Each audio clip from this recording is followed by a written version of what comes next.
सदाशिवसमारम्भां श्रीशङ्कराचार्यमध्यमाम् अस्मदाचार्यपर्यन्तां वन्दे गुरुपरम्परां।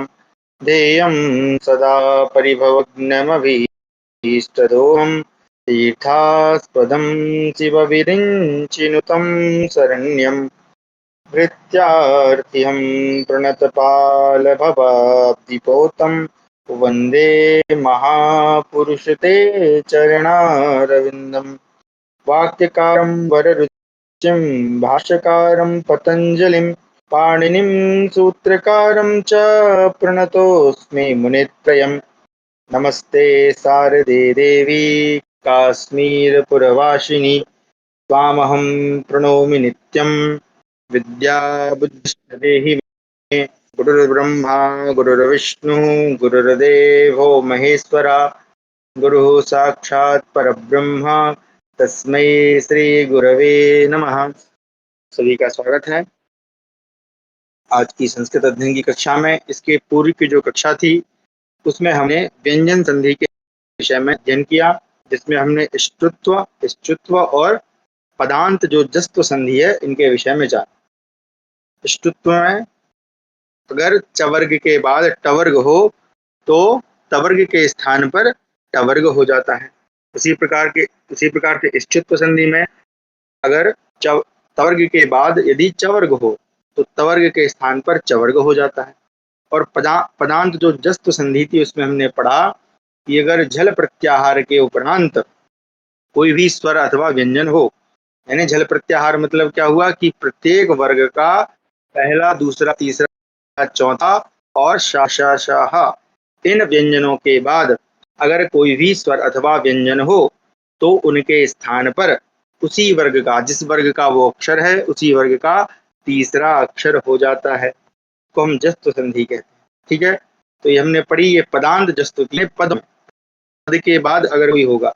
अब आज हम पढ़ेंगे अपदांत जस्त्व। अपदांत का मतलब है, जैसे हमने पद और अपद पढ़े थे, अपद मतलब एक प्रकार से आप ऐसे समझे कि एक ही पद में है ना। अपद मतलब एक ही पद में, जैसे हमने पढ़ी थी कौन सी संधि, अयादि संधि। अयादि संधि में क्या था, भू प्लस अनम, तो क्या हो रहा था हमारा भवनम, ओ के स्थान पे अव आदेश हो रहा था।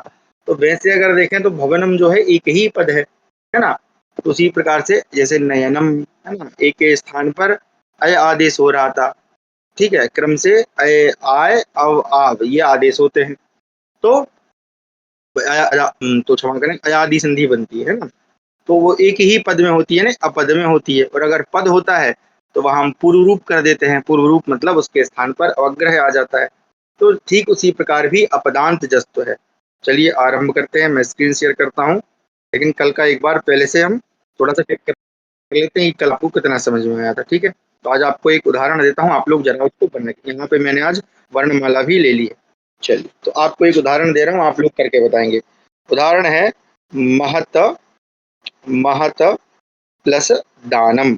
जरा इसका बना के दिखाइए, क्या बनेगा, महत प्लस दानम।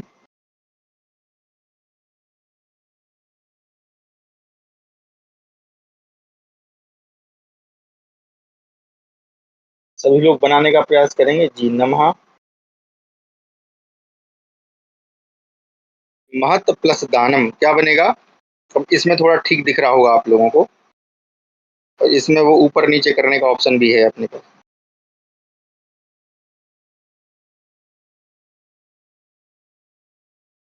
जी बनाएं, क्या बनेगा, महत प्लस दानम। कल हमने पढ़ा था, उन्हीं संधियों में से ये है।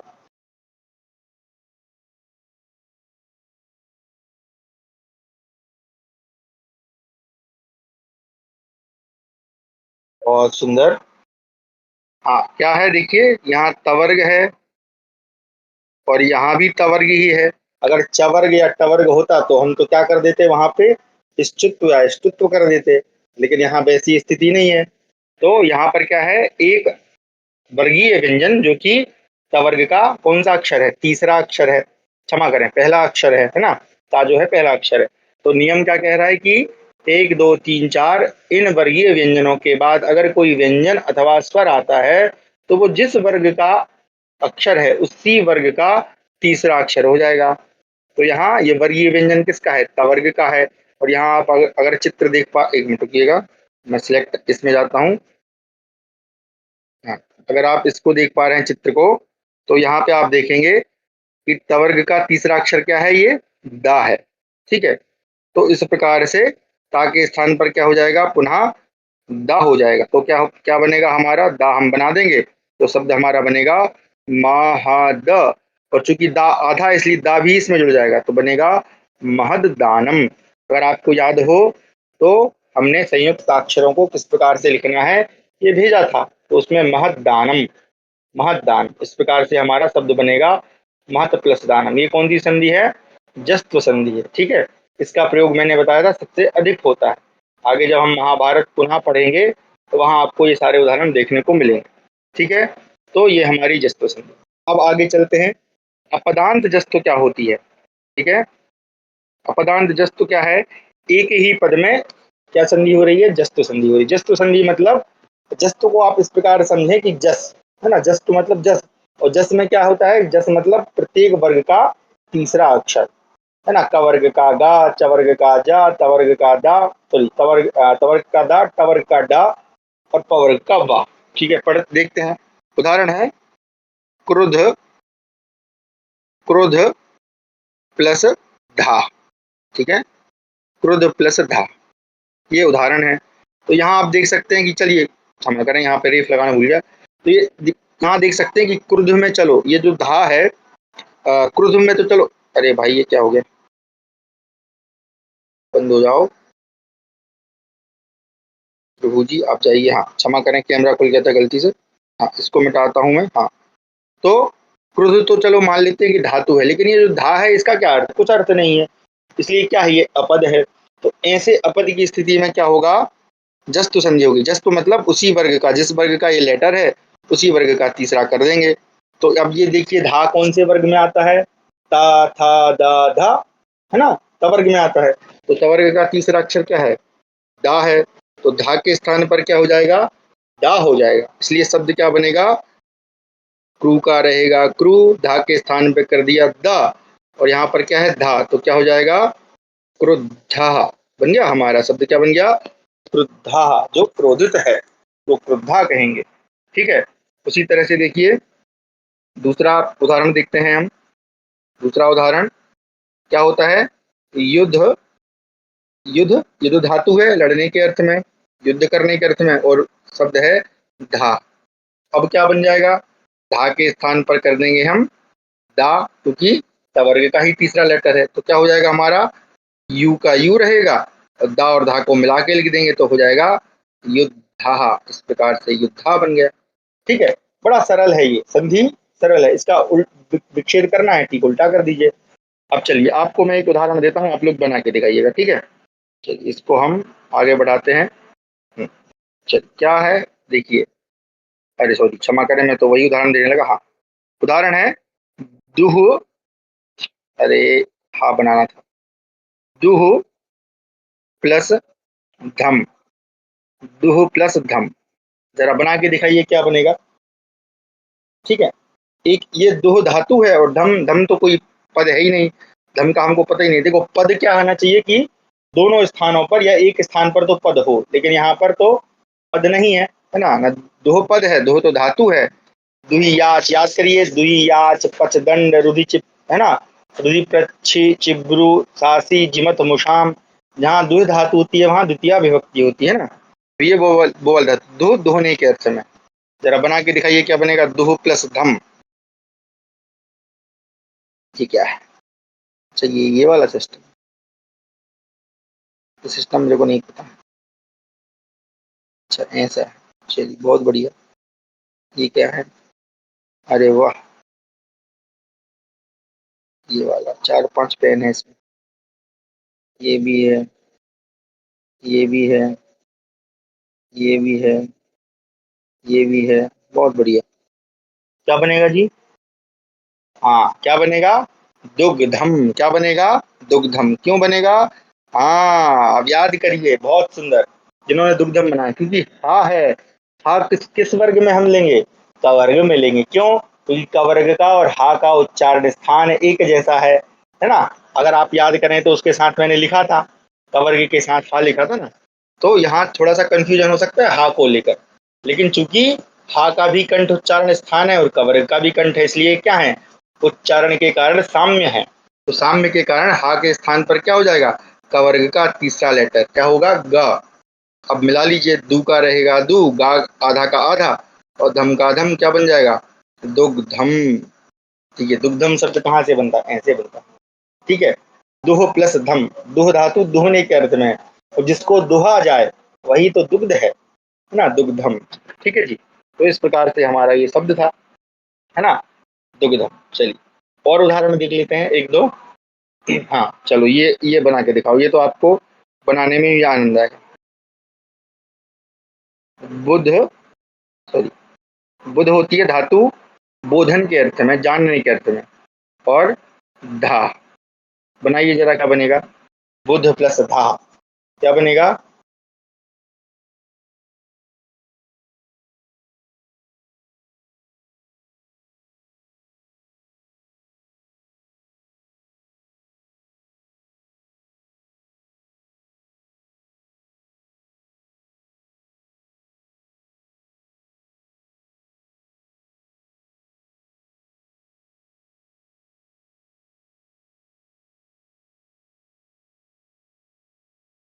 क्या हो जाएगा, बहुत सुंदर, धा के स्थान पर हो जाएगा दा, बन जाएगा बुद्धा।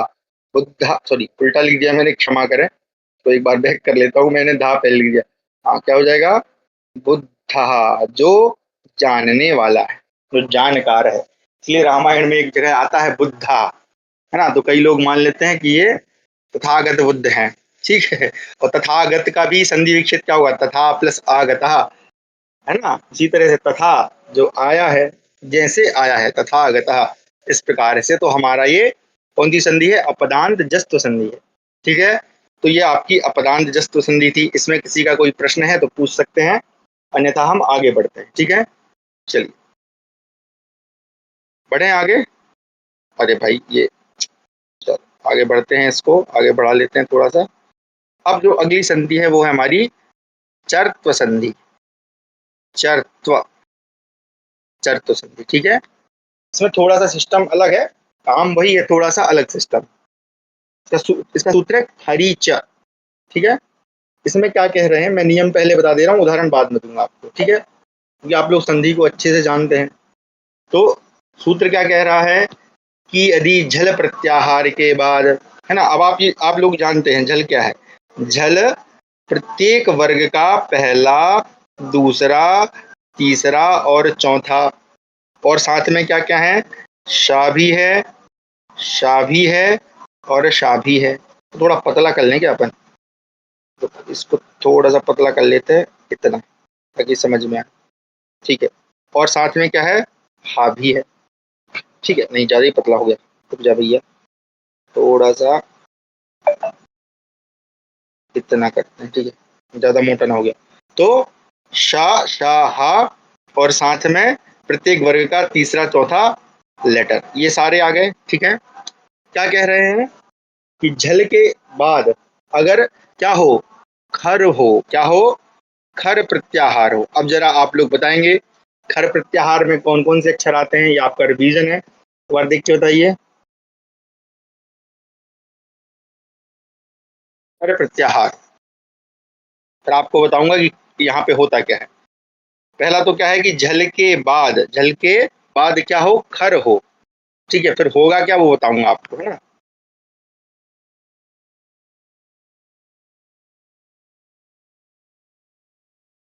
खर क्या है, खर भी एक प्रत्याहार है। ठीक है,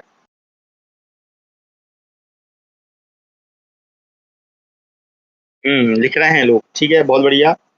इसलिए बोला था माहेश्वर सूत्रों को याद कर लीजिएगा।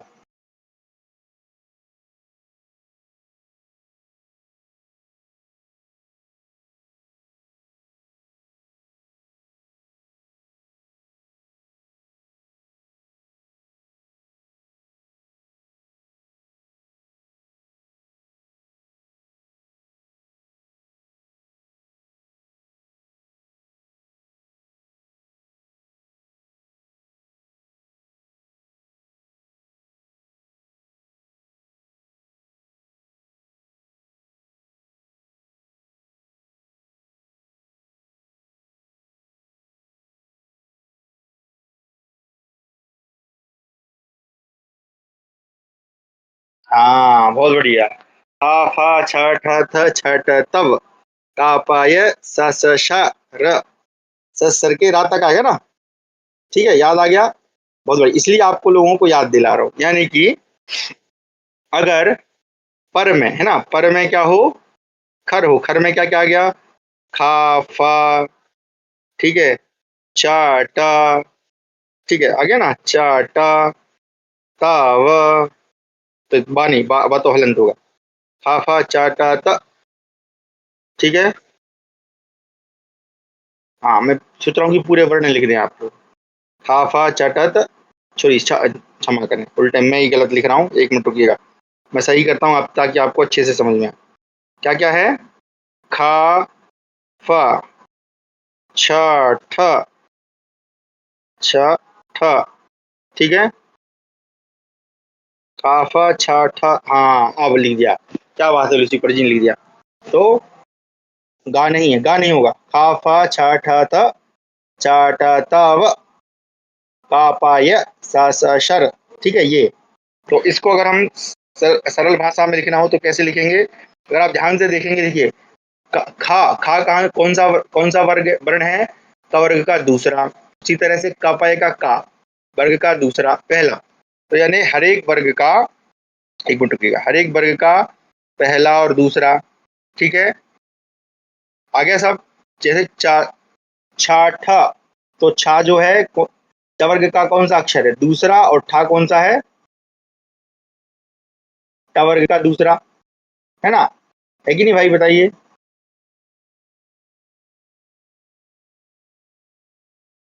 जी आ रहा है समझ में। और साथ में क्या है, सा शा शा, ठीक है। तो यानी कि हर एक वर्ग का पहला या दूसरा अक्षर या वर्ण हम जिसको कहें, और साथ में क्या है, टा टा टा और रा। देखो रा छूट गया था ना हमारा पिछली बार, नहीं सॉरी, रा नहीं आएगा, क्षमा करें, सस्तर में तो रा हलंत है, हाँ क्षमा करें। तो क्या यानी कि क्या मतलब हुआ कि हर एक वर्ग का पहला या दूसरा वर्ण हो, और साथ में शा शा शा, ये 3 वर्ण हो, यार अलावा नहीं है। सस कपय कापाय, या नहीं, या तो हलंत है तो या तो नहीं आएगा ना उस पे, या हट जाएगा, क्योंकि कपाय में या क्या है, हलंत है ना। तो इत संज्ञक वर्ण, वो इत संज्ञक है, इत संज्ञक वर्णों को नहीं लेना है, ठीक है। तो वर्ग का पहला दूसरा और सा सा सा, यानी कि हर एक वर्ग के पहले दूसरे तीसरे चौथे वर्ण के बाद अगर सा सा सा हा, इनके बाद अगर क्या हो, खर हो, खर मतलब ये वर्ग के पहले या दूसरे अक्षर हों, तो इन इनके संधि के योग में, ठीक है, तो झल जो होता है ना, जो झल होता है, यानी इनके स्थान पर क्या हो जाएगा, कह रहे हैं चर हो जाएगा। 1 मिनट, इसको मैं दूसरे कलर से लिखता हूँ ताकि अच्छा समझ में आए आपको। क्या हो जाएगा, चर हो जाएगा, चर, ठीक है जी। अब चर क्या है भैया, चर क्या है, देखो इसलिए कहा था आपको वो सूत्र याद कर रहे हैं। चर क्या है, जरा सोच के बताएं।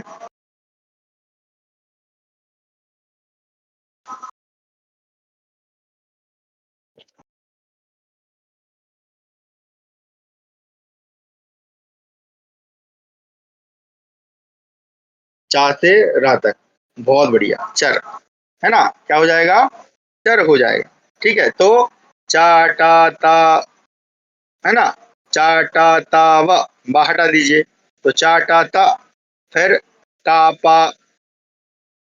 पा या हटा दिया, शा शा शा और रा हटा दिया, तो क्या क्या हो गया, का, सॉरी, चा टा ता,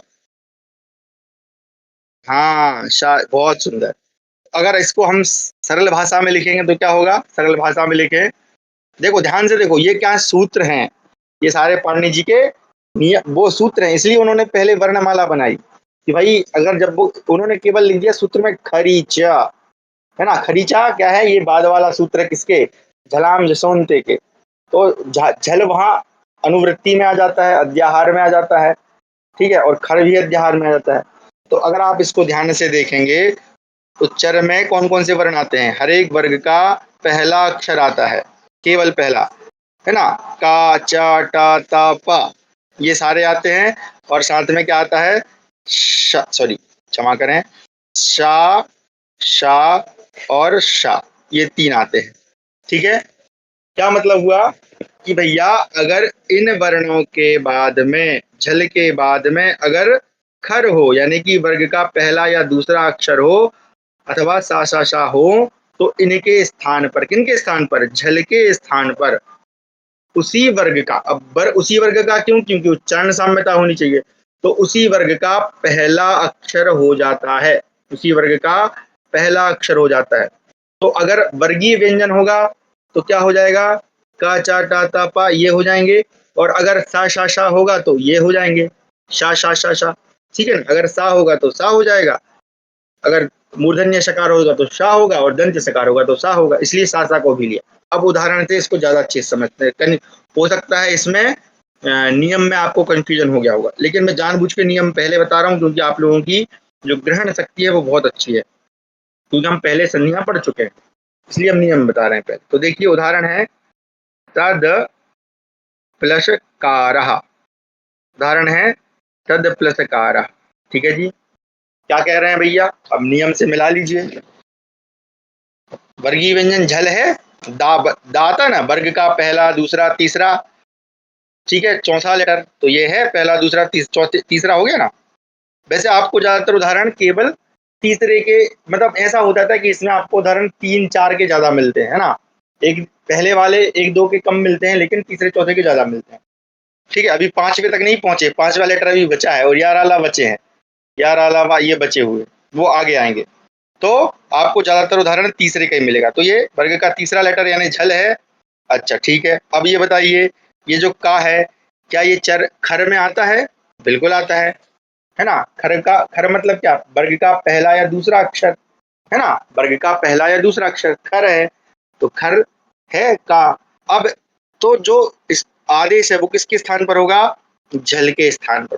तो झल यहाँ पर क्या है, दा, तो दा के स्थान पर क्या करेंगे, वो जिस वर्ग का है उसी वर्ग का पहला लेटर कर देंगे। तो जो दा है वो कौन से वर्ग में आता है, त वर्ग में आता है, तो त वर्ग, अब दा के स्थान पर क्या हो जाएगा, ता हो जाएगा। ठीक है, इसको ध्यान से समझिएगा, मैं अभी आपसे प्रश्न पूछूंगा। तो दा के स्थान पर हमने क्या कर दिया, ता कर दिया, तो क्या बन गया, सत्कारः, क्या बन गया, सत्कारः। अगर आप ध्यान से देखें तो ये ठीक जस्त संधि जो है उसका उल्टा है, यहाँ है कि नहीं, जस्त संधि का ठीक उल्टा है कि नहीं बताइए। जस्त संधि में क्या हो रहा था, ता के स्थान पर दा हो रहा था, और यहाँ पर क्या हो रहा है, दा के स्थान पर ता हो रहा है। लेकिन दा ही, ऐसा नहीं कि केवल दा के स्थान पर ही होगा, आपको मैंने जैसे बताया, आपको तीसरे या चौथे का, तीसरे या चौथे शब्द का उदाहरण अधिक मिलेगा। ठीक है, तो ये जस्त संधि की ठीक उल्टी संधि है, लेकिन यहाँ पर नियम ये है कि बाद वाले पद में वर्ग का पहला और दूसरा ही लेटर होना चाहिए, जबकि जस्त में स्वर भी हो सकता है और कोई अन्य भी व्यंजन हो सकता है, केवल अनुस्वार को छोड़कर। अनुस्वार यानी, सॉरी क्षमा करें, अनुस्वार बोलो, अनुनासिक वर्णों को, यानी प्रत्येक वर्ग के 5वें और या अलावा को छोड़कर कोई सा भी अक्षर आ सकता है। ठीक है ना, तो वहां पर क्या हो जाएगी, जस्त संधि हो जाएगी, उसी वर्ग का तीसरा हो जाएगा। और ये ठीक उसका उल्टा है। और उदाहरण देखते हैं, ठीक है, और उदाहरण देखेंगे तो और समझ में आएगा। चलिए, उदाहरण है, जैसे देखिए, उदाहरण आपको मिलता है दिग प्लस पालह, दिग प्लस पालह। ठीक है जी, लगा लीजिए सारा। गा जो है झल में आता है, बिल्कुल आता है, वर्ग का पहला दूसरा तीसरा चौथा, और सा शा शा शाह, तो ये आ गया। और बाद में भैया देखिए, बाद में चर होना चाहिए, सॉरी बाद में खर होना चाहिए, तो खर मतलब प्रत्येक वर्ग का पहला और दूसरा। ठीक है, तो ये पा जो है वर्ग का पहला अक्षर है, जी हाँ बिल्कुल है। अब ऐसी स्थिति में क्या होगा कि जो वर्गीय व्यंजन है झल का, उसी वर्ग का पहला अक्षर हो जाएगा, यानी चर हो जाएगा। चर मतलब प्रत्येक वर्ग का पहला अक्षर। तो गा कौन से वर्ग में आता है, का वर्ग में आता है, तो का वर्ग का पहला अक्षर क्या है, का ही है, इसलिए गा के स्थान पर क्या हो जाएगा, का हो जाएगा। शब्द क्या बन जाएगा हमारा, दिक्पालः बन जाएगा ना, दिक्पालः, जो दिशाओं का पालन करे वो दिक्पाल है। ठीक है जी, इस प्रकार से हमारा शब्द बनेगा। अब आपको मैं एक उदाहरण देता हूँ, आप लोग बनाइएगा। ठीक है, चलिए मैं यहाँ पे देता हूँ नीचे, इसको बना के दिखाइएगा। सद प्लस पात्रम, सद प्लस पात्रम। अगर आप गौर से देखोगे तो जो हमने जस्त संधि की थी ना, आपको वहां ज्यादातर जो उदाहरण मिलेंगे वो आपको या तो स्वर के मिलेंगे या स्वर के अतिरिक्त आपको जो दूसरे वाला जो पद है ना, उसमें जब व्यंजन भी आते हैं तो वो ज्यादातर आपको बाद वाले लेटर यानी तीसरा चौथा इत्यादि ही अधिक मिलते हैं। जैसे चित है, चित में तो चलो दूसरा आ गया था, है ना। क्या बनेगा? सदपात्रम। सदपात्रम का क्या बनेगा? हाँ, बहुत सुंदर। क्या हो जाएगा? ता के स्थान पर उसी वर्ग का पहला लेटर कर देंगे, बन जाएगा सतपात्रम। ठीक है, ठीक उसके उल्टे जस्त के उल्टे संधि है चरत्व संधि। बहुत सुंदर। चलिए अब एक थोड़ा सा कठिन देता हूँ, देखता हूँ कितने लोग बनाते हैं। ठीक है, चलिए बहुत सुंदर। उदाहरण है लिभ। लिभ धातु है ना, और सा। लिभ धातु प्लस सा बनाइए जरा, क्या बनेगा? लिभ प्लस सा।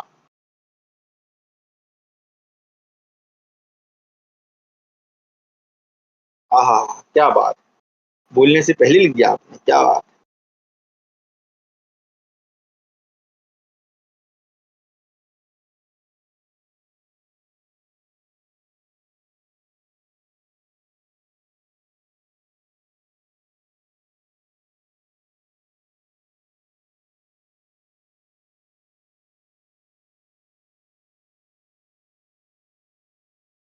बहुत सुंदर। क्या बन जाएगा?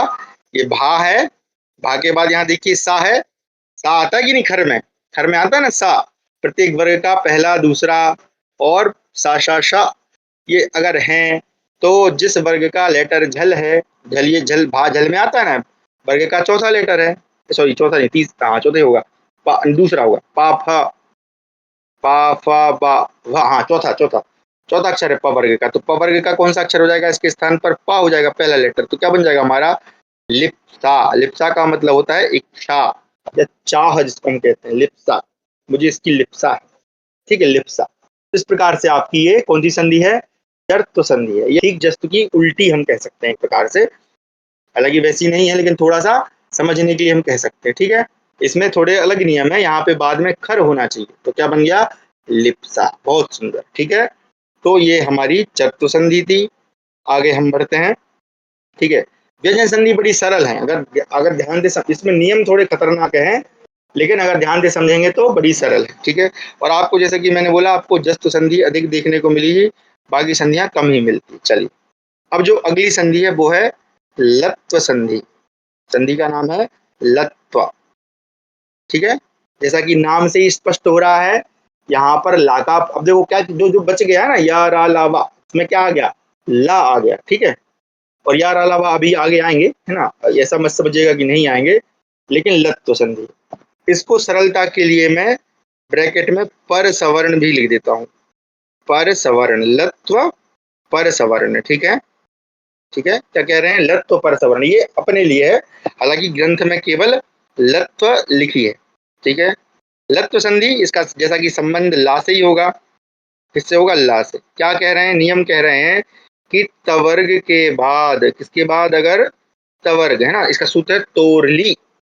तो तोरली, तो हो मतलब तवर्ग के, षष्ठी विभक्ति में त शब्द के तो हो बनेगा, तू शब्द के तू है ना, कू चू टू तू, तू मतलब तवर्ग।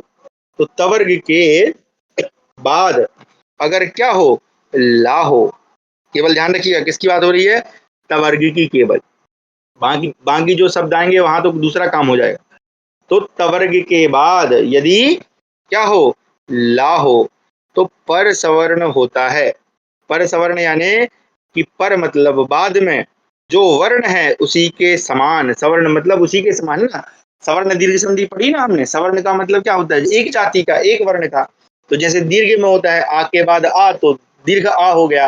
वैसे यहाँ पे पर सवर्ण है, पर मतलब बाद में जैसा है तो वैसा ही हो जाएगा। यानी जो तवर्ग है वो किसके समान हो जाएगा? लकार के समान हो जाएगा। उदाहरण से समझते हैं, आपको ज्यादा समझ में आएगा। ठीक है, चलिए अब ये ला आ गया है ना, यार अलावा जो बच गए थे उसमें से ला आ गया। उदाहरण से समझते हैं, जैसे कि देखिए, कहाँ गया भाई उदाहरण इसका? हाँ ये है,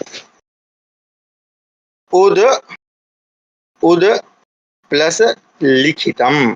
उदाहरण है उद प्लस लिखितम। ठीक है भैया, देखिए दा जो है तवर्ग में है, बिल्कुल है, ता था दा वर्ग का तीसरा लेटर है, और यहाँ बाद में बाद वाले पद में क्या है, ला है। यही कह रहा ना कि तवर्ग के बाद यदि ल वर्ण हो, केवल ला की बात हो रही है, केवल ल वर्ण हो तो क्या होगा, पर सवर्ण। पर सवर्ण मतलब बाद का अक्षर जैसा है वैसा ही तवर्ग हो जाएगा, यानी जो दा है वो किस में बदल जाएगा, ला में बदल जाएगा। दा किस में बदल जाएगा, ला में, पर सवर्ण हो जाएगा। ठीक है, इसको लत्व संधि कहते हैं, ला के स्थान पे ला ही हो जाता है। अब इन सबको जोड़ लीजिए। एक सेकंड, इसको थोड़ा सा मैं जूम आउट करता हूँ। आजा भैया, छोटा सा हो जा, हाँ बहुत बढ़िया। तो अब क्या होगा, आ के स्थान पे ला हो जाएगा तो क्या बन जाएगा, ऊ का रहेगा ऊ, ला दा के स्थान पर ला हो गया तो दो हो गए दो ला, क्या शब्द बन गया, उल्लिखितम।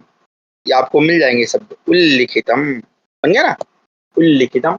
ठीक है, उसी तरह से देखिए एक आपको मैं देता हूँ, आप लोग फटाक से बना लेंगे, मुझे पूर्ण विश्वास है। चलिए इसको बनाइए जरा, तद तद प्लस लीनः, बनाइए जरा, सिंपल है ना, बता दिया नहीं मैं आपको, बनाइए जरा, तद प्लस लीनः क्या होगा,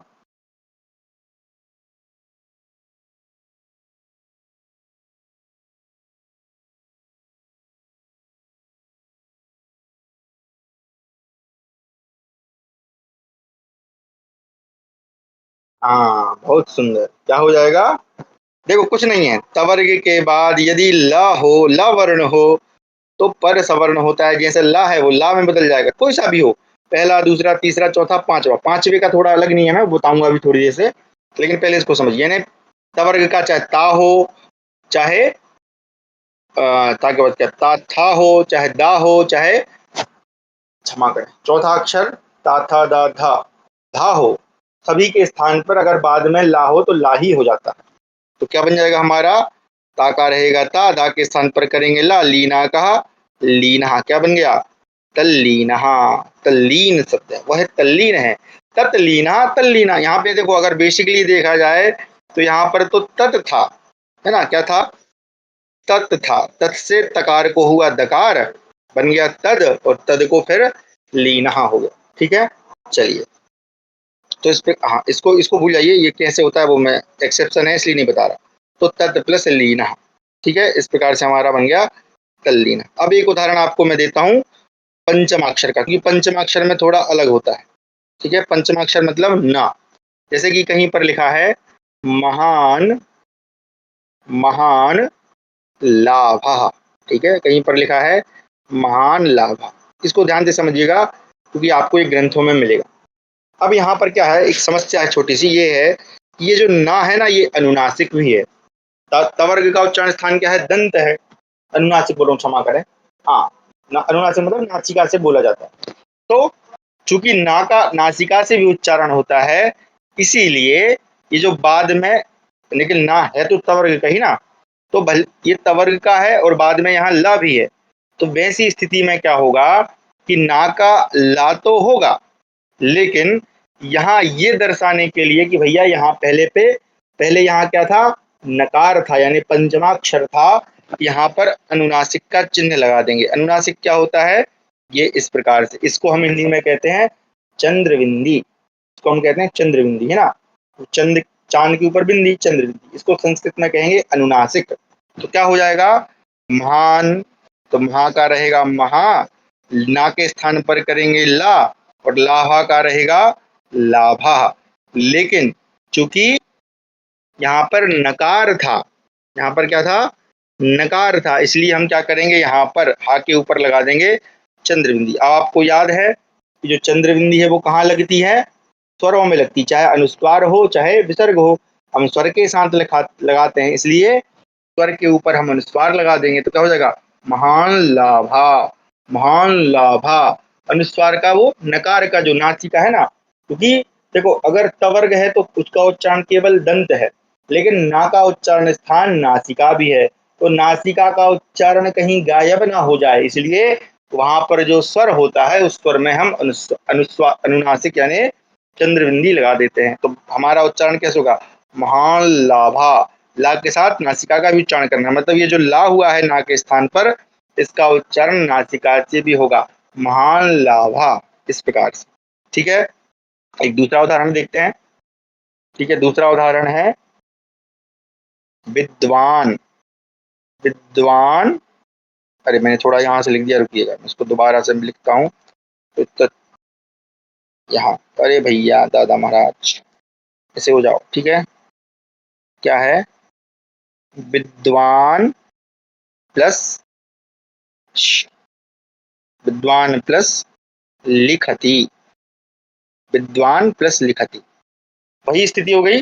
तवर्ग का पंचमाक्षर है और यहाँ पर ला है, तो क्या होगा, लत्व संधि पर सवर्ण।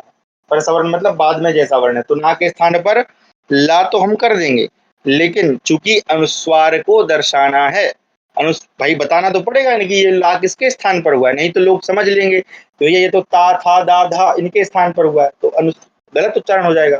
तो इसलिए वहां पर जो स्वर है, कौन सा स्वर है, अब देखें यहाँ पे स्वर किस में है, दा में है, दीर्घ आए ना, तो उस स्वर में हम अनुस्वार लगा देंगे। तो क्या हो जाएगा, बी का रहेगा वी, द्वा का रहेगा द्वा, द्वा के ऊपर लगेगा अनुनासिक यानी चंद्रबिंदी, और लिखति का लिखति। इस प्रकार से बन जाएगा विद्वान लिखति। क्या हो जाएगा, विद्वान लिखति। बस ये केवल ना में होता है, ध्यान रखिएगा, क्योंकि तवर्ग है, तवर्ग में केवल ना ही होगा, तो ना के स्थान पर हो जाएगा अनुस्वार, सॉरी क्षमा करें, अनुनासिक। ठीक है, चलिए अब आपको मैं एक दो उदाहरण देता हूँ, आप लोग इसको बना के बताएंगे। ठीक है, चलिए इसको आगे बढ़ा देते हैं जरा। ठीक, उदाहरण है यद, यद प्लस लक्षणम। यद प्लस लक्षणम, जरा बनाइए क्या बनेगा, यद प्लस लक्षणम।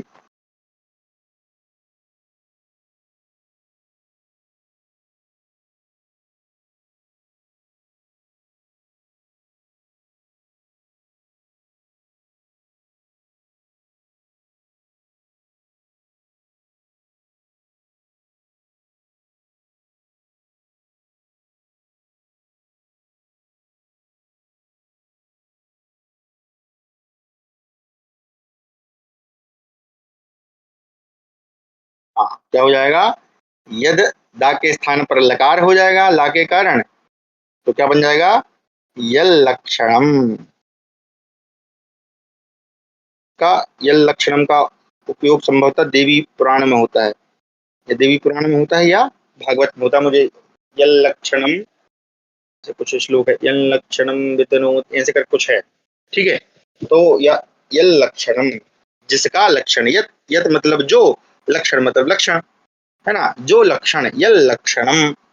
ठीक है, इस प्रकार से आपका अर्थ हो गया यत लक्षणम।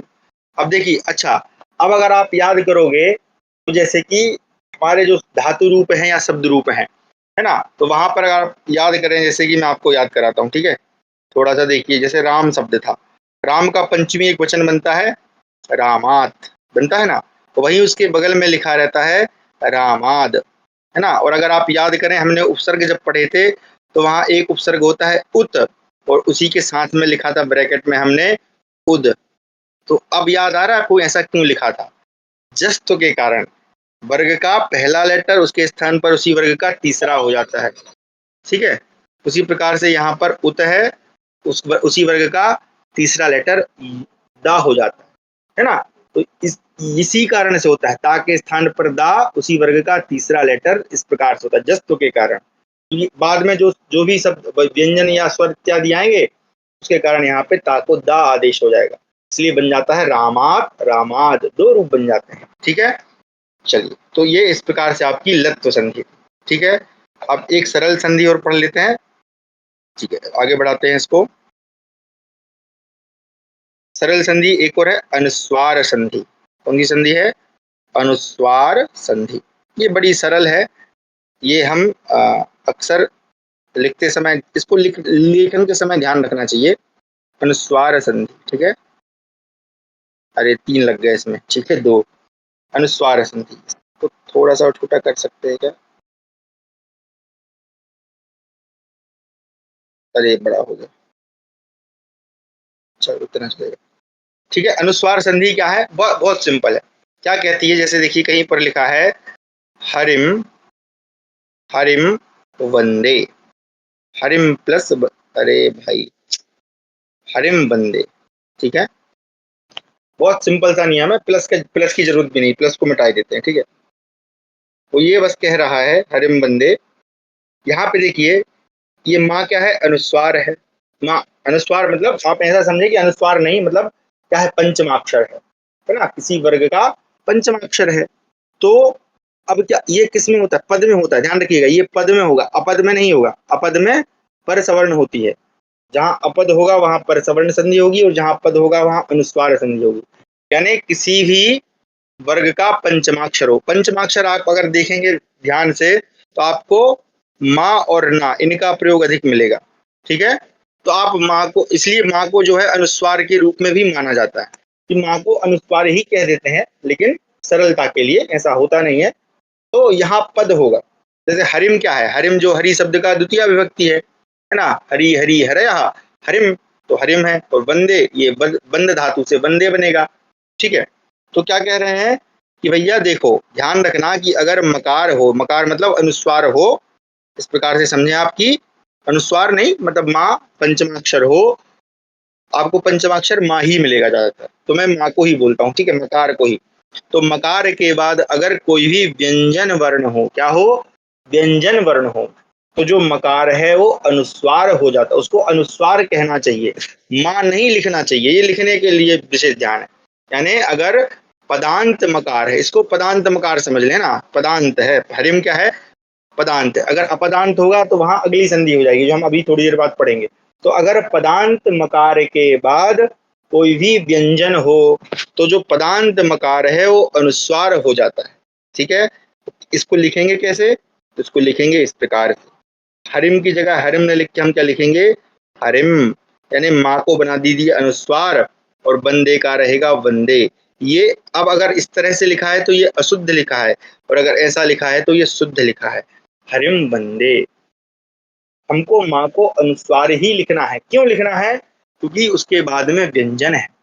अगर मान लीजिए स्वर होगा, जैसे हरिम वंदे की जगह मैं लिखता हूँ, थोड़ा सा मैं यहाँ बगल में करता हूँ यहाँ पे, तो अगर मान लीजिए यहाँ पर लिखा है हरिम आगच्छति, सॉरी प्लस को हटा देते हैं, आगच्छति। ठीक है, आगच्छति, ये मैं छोटा सा लिख दिया। ठीक है, समझने के लिए थोड़ा इधर करेंगे, एक सेकंड रुकिएगा ताकि वो स्पष्ट दिखाई दे। अगर हाथ महाराज इधर आओ। ठीक है, क्या हो जाएगा, आगच्छति, है ना, थोड़ा जल्दी लिख दिया, समझ जाइएगा, वही लिखा। तो यहाँ पर अब ये जो पदांत मकार है, इसके बाद यहाँ पर क्या है, देखिए स्वर है। अगर स्वर होगा, तो स्वर होगा तो उसको माँ ही लिखेंगे। मान लीजिए अगर आप इसको ऐसे लिख देते हैं, हरिम और आगच्छति, हरिम आगच्छति, तो ये अनुस्वार है, लेकिन ये जो लिखा लिखा हुआ है ये क्या है, अशुद्ध है, ये शुद्ध नहीं है। क्यों, क्योंकि यहाँ पे अनुस्वार के बाद यहाँ पर देखिए क्या है, स्वर है। तो अगर स्वर है तो उसको माँ ही लिखेंगे, और अगर व्यंजन है इस प्रकार से तो उसको अनुस्वार ही लिखेंगे। बस इतनी सी अनुस्वार संधि।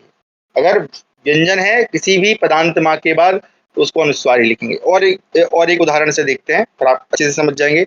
जैसे कि लिखा है, हाँ चलो ये आपको अच्छे से बनेगा, रामम भजामी, रामम भजामी, भजामी भज धातु से भजती भजता भजंती, भजती भजता भजत, भजामी भजावा भजावा। तो यहाँ पे देखिए रामम और भजामी। अब यहाँ देखिए ये जो पदांत मा है, रामम तो द्वितीय विभक्ति का एक वचन है, हमने पढ़ा है।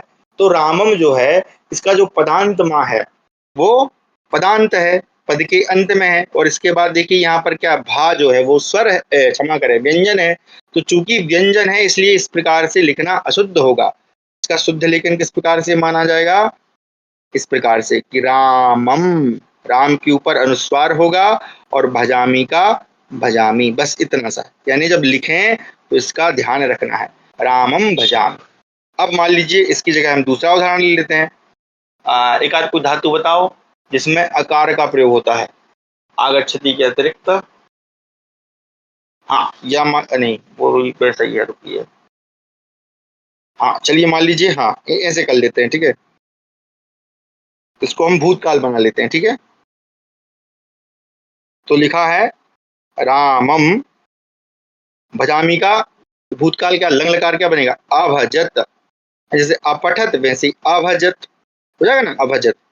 तो अब यहाँ पर ये जो लिखा है ये क्या है भैया, ये शुद्ध है। क्यों? क्योंकि यहाँ पदांत माँ के बाद यहाँ पे स्वर है, तो स्वर होगा तो माँ लिखेंगे और व्यंजन होगा तो क्या करेंगे, अनुस्वार लगाएंगे।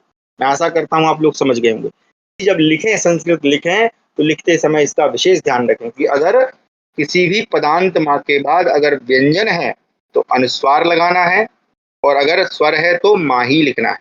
ठीक है, इस प्रकार से। और हाँ, अगर मान लीजिए कोई शब्द है बिल्कुल जो अंत में है या एकमात्र शब्द है, जैसे अभी आपने सतपात्रम लिखा है ना, यानी वाक्य के अंत में है, वाक्य के अंत में अगर है तो भी क्या लिखेंगे, माँ ही लिखेंगे।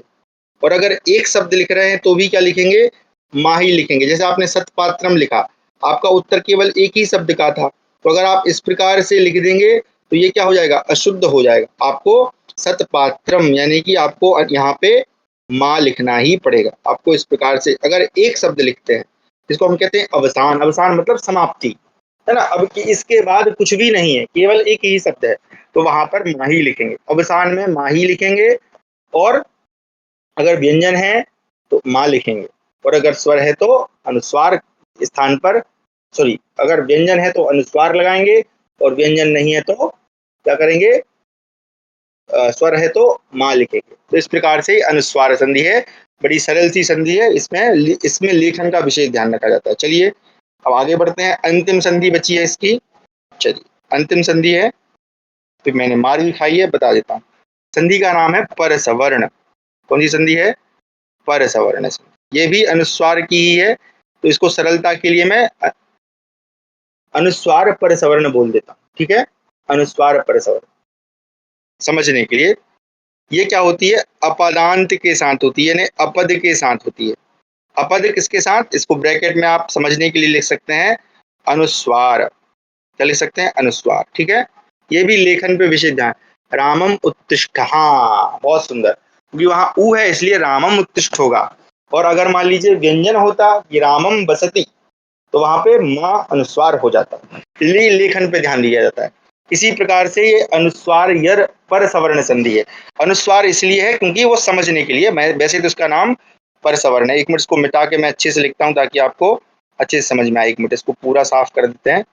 तो मैंने कलर पता नहीं कौन सा ले लिया, लाल वाले से लिखता हूँ, अच्छा दिखता है। ठीक है, तो देखिए ये संधि का नाम है पर सवर्ण। ये अंतिम संधि है, कल से हम फिर विसर्ग संधि पढ़ेंगे। पर सवर्ण ब्रैकेट में लिख लीजिए अनुस्वार, यानी अनुस्वार के साथ होती है हमारी समझ के लिए, है ना, वैसे इसका नाम पर सवर्णी। और ये किसके साथ होती है, अपद के। अनुस्वार संधि पद के साथ होती है, ये अपद के साथ होती है, पर सवर्ण संधि। ये बहुत जरूरी संधि है। ठीक है, इसमें हम सब लोग गलत लिखते हैं। ठीक है, अच्छा, लिखने से पहले आपसे मेरा प्रश्न है, ये लिखा है गंगा, ठीक है, ये क्या लिखा है, गंगा, गंगा नदी है हमारी। अब आपसे मेरा प्रश्न है, क्या ये शुद्ध लिखा है अथवा अशुद्ध लिखा है, बस इतना सा उत्तर देना।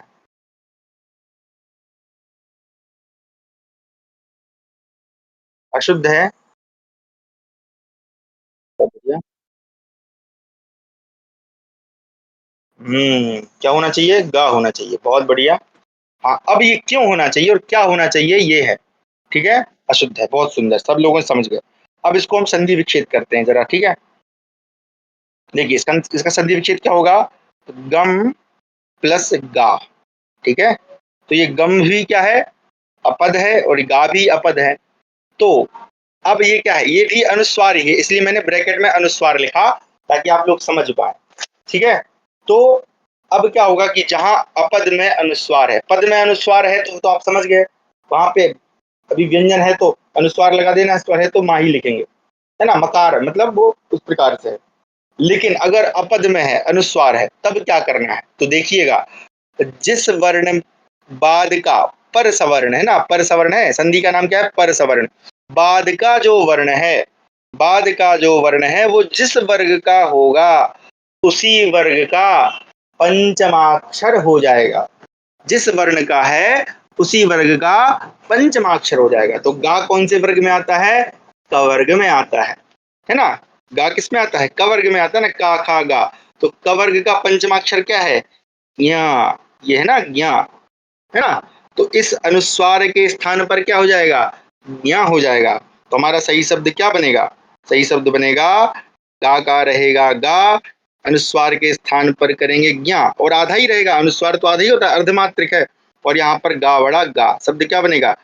गंगा। गंगा उच्चारण भी ध्यान रखिएगा, ज्ञा करना है, गंगा। कई लोग गंगा बोल देते हैं, है ना, वो अशुद्ध उच्चारण। क्या होगा? गंगा। गंगा, ठीक है। उसी तरह से आप देखिए, कई बार लोगों को कंफ्यूजन होता है कि यहाँ पे हम क्या लगाएं क्या नहीं लगाएं, ना लगाएं कि ना लगाएं। अब आप समझ जाएंगे कैसे। देखो मैं आपको उदाहरण देता हूँ, ठीक है, ये आप बहुत आपको मिलेगा। जैसे कि उदाहरण है बम। बम प्लस धन, या धनम कर दीजिए, बम प्लस धनम। अब बम तो क्या है? अपद है ना। धनम तो चलो मान लीजिए पद है, लेकिन बम तो अपद है। अब क्या करेंगे? तो ये अनुस्वार है, इसके स्थान पर क्या होगा? पर सवर्ण। बाद का जो वर्ण है वो जिस भी वर्ग का है उसी वर्ग का पंचमाक्षर। तो ये धा किस में आता है जी? ता था दा धा। और धा तवर्ग का, तवर्ग का पंचमाक्षर क्या है? ना है ना। तो इस अनुस्वार के स्थान पर क्या हो जाएगा? ना हो जाएगा। शब्द क्या बन जाएगा हमारा? बंधन बनेगा ना। इस प्रकार से बंधनम बन जाएगा, बंधनम। ठीक है। लिखना भी इसी प्रकार से है, आप इस प्रकार से नहीं लिखेंगे। अगर आप इस प्रकार से लिख रहे हैं बंधनम, तो ये क्या है? अशुद्ध है, ये इस प्रकार से नहीं लिखा जाएगा, इसी प्रकार से लिखा जाएगा, बंधनम। आवाज गई या मेरे को ही प्रॉब्लम? एक बार चेक कर लीजिए, मुझे लगता है सबको ही आवाज तो आ रही है। क्या हो जाएगा? बंधनम। समझ में आया? ठीक है। चल, लिखना भी इस प्रकार से लिखेंगे तो ये अशुद्ध लेखन है। एक बार बता दीजिए आवाज आ रही कि नहीं? संभवतः मुझे लगता है आ रही होगी। चलिए, तो दीदी जी की कुछ प्रॉब्लम है, एक बार उनको मैसेज कर दें कि वो बाहर जाके आ जाएं। ठीक है, चलिए। अच्छा, उसी तरह से देखिए दूसरा उदाहरण देखते हैं ना, कि आप लोग लिखने में गलत करते हो। उदाहरण है ताम प्लस तहा। ताम प्लस तहा क्या बनेगा? जरा बना के दिखाइए। साम प्लस तहा क्या बनेगा? बंधनम, फिर से सम। हाँ जी। एक मिनट, अभी पहले इसको समझ लीजिए तो आप बंधन समझ जाएंगे। इसको जरा बना के बताएं, या फिर मैं इसको ही समझाता हूँ। ठीक है, देखिए क्या है कि अगर अपद में अनुस्वार है, तो अनुस्वार के बाद वाला, क्योंकि पर सवर्ण है, पर सवर्ण मतलब बाद वाला, जो भी वर्ण होगा उसी वर्ण का अनुस्वार के स्थान पर पंचमाक्षर हो जाएगा। तो अब जो ता है, तवर्ग का अंतिम वर्ग वर्ण क्या है? ना है। तो इस अनुस्वार के स्थान पर क्या हो जाएगा? ना हो जाएगा। तो जब हम इसको लिखेंगे तो कैसे लिखेंगे? सा का रहेगा सा, अनुस्वार के स्थान पर ना, और ताह का ता क्या हो जाएगा? शांतहा या शांति। हम शांति लिखते हैं ना। तो जब आप लिखें तो इस प्रकार से अगर आप लिख रहे हैं तो ये अशुद्ध है। शुद्ध लेखन क्या है? ये है शांतहा। और हम क्या पढ़ रहे हैं? चलो अच्छा, आप लोग ये बना के दिखाओ। ठीक है, ये हम जो पढ़ रहे हैं वही बनवाता हूँ आपसे। इसलिए मैं जब लिखता हूं तो मैं प्रयास करता हूं। क्या होगा? सम प्लस धी क्या होगा? जरा बना के बताइए। सम प्लस धी। हाँ जी, क्या बनेगा? सम प्लस धी। लिखेंगे कैसे? लिखने का विशेष महत्व है इसमें ना। जब लिखेंगे तो शुद्ध ही लिखना है, अशुद्ध नहीं लिखना है। हाँ जी, फिर आपको मैं इकट्ठे उदाहरण देता हूँ, दो तीन, फिर क्लास समाप्त करेंगे। ये आपका होमवर्क रहेगा।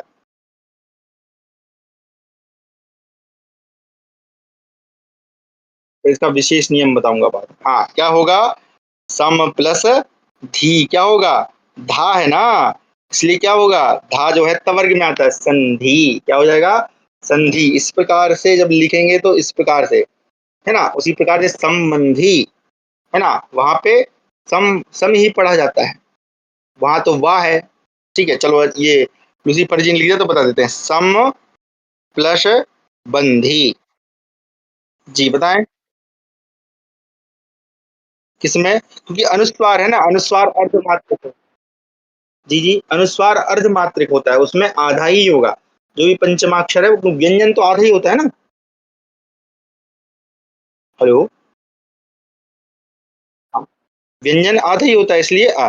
अब संबंधी में देखिए बा कौन से वर्ग का है, अवर्ग का है, तो इसलिए सा के स्थान पर क्या हो जाएगा, माँ होगा। ठीक है, समझ में आया क्यों माँ होता है, इसको ध्यान रखिएगा। बाद वाले वर्ण के अनुसार, बाद में जो अक्षर है उसके और जब लिखेंगे तो इस प्रकार से लिखेंगे। हिंदी में आप भले चाहे जैसे लिख दें, लेकिन यहाँ पर तो ऐसे ही लिखना पड़ेगा संस्कृत में। हालांकि इसके कुछ विशेष नियम भी हैं, वो आगे बताएंगे। अभी चलिए, तो अब आप होमवर्क लिख लिए, सब लोग लिखिए जो आप लोग बना के लाएंगे, क्योंकि ये संधि सीखना बहुत जरूरी है।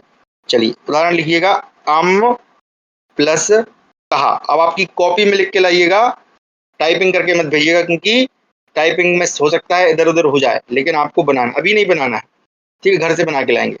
चलिए आप लोग बना के लाएंगे, लम लम प्लस घनम, लम प्लस घनम, ये आपको घर से करके लाने हैं, ठीक है।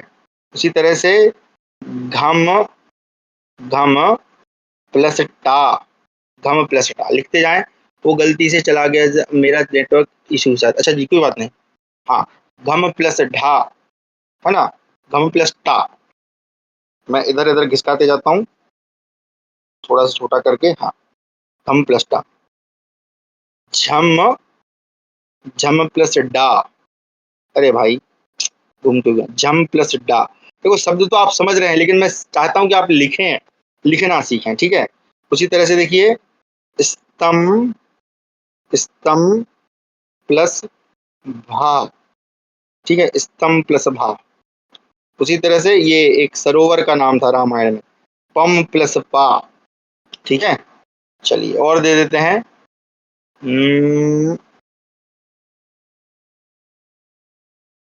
ये वाला, ये तो रह ही गया, मम मम प्लस चाह, चाह, मम प्लस चाह, ठीक है। उसी तरह से और क्या बचा है,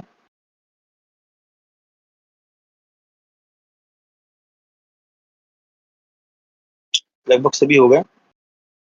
चलो ये भी दे देते हैं। ये भाई साहब थोड़ा इधर हो जाइए, थोड़ा सा छोटा कर देता हूँ ताकि आपको दिखने में समस्या ना हो। हाँ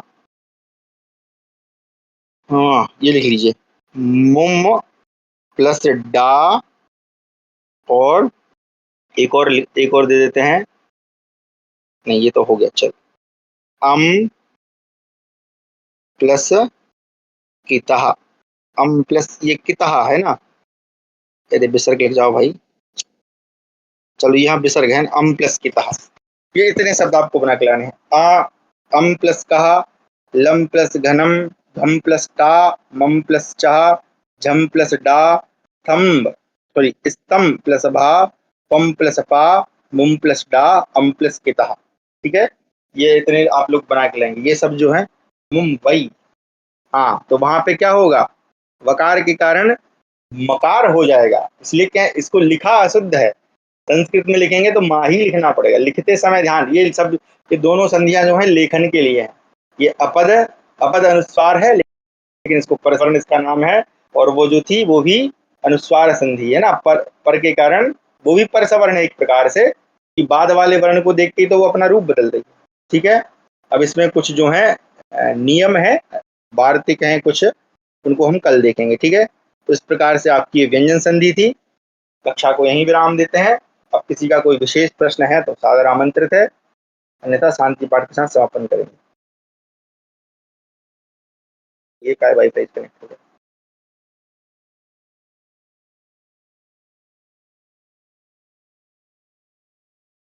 हाँ हाँ हाँ हाँ हाँ, ये लक्षणम, जी,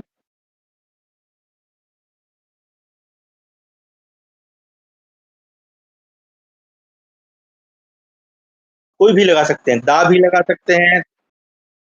हाँ, तो आप तीसरा वर्ण कर लीजिए ना, उल्टा उल्टा चलिए, उल्टा उल्टा क्रम में चलिए, वर्ग का तीसरा लेटर कर दीजिए और फिर पहला लेटर हो जाएगा, ऐसे।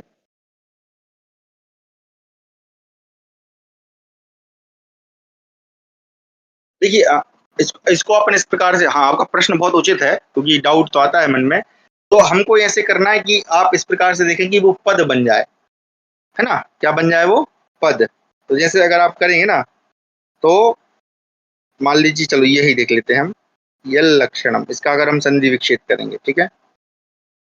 तो अब क्या कह रहे हैं कि भैया ला तो जो है वो वर्ग के तवर्ग के किसी भी 4 अक्षरों में हो सकता है। तो जैसे हम पहले छोड़ देते हैं तो ता के बाद आता था, तो क्या हो जाएगा यथ लक्षणम, इस प्रकार से बनेगा ना, यथ लक्षणम। तो ये तो यथ जो है वो पद नहीं है ना, तो पद नहीं है तो ये तो वैसे ही नष्ट हो गया, पद में ही होगा ना, इसलिए ये शब्द क्या बनेगा, या तो तकार होगा या तो दकार। जहां पद बनेगा ना तो यत और यद ये दोनों बनते हैं यत शब्द में, इसलिए पद देख लीजिएगा तो पद से हमको समझ में आएगा। यत कहाँ बनता है, नपुंसकलिंग में। यत शब्द के नपुंसकलिंग में यत ही बनता है, या तो यद बनता है या तो यत बनता है। ठीक है जी।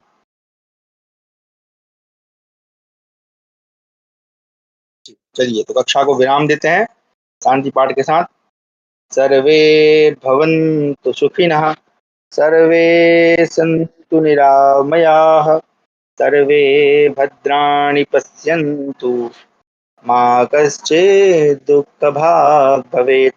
ओम शांति शांति शांति। सभी को धन्यवाद, नमस्कार, हर महादेव। इसी समय पे पुनः जुड़ेंगे। नमस्ते।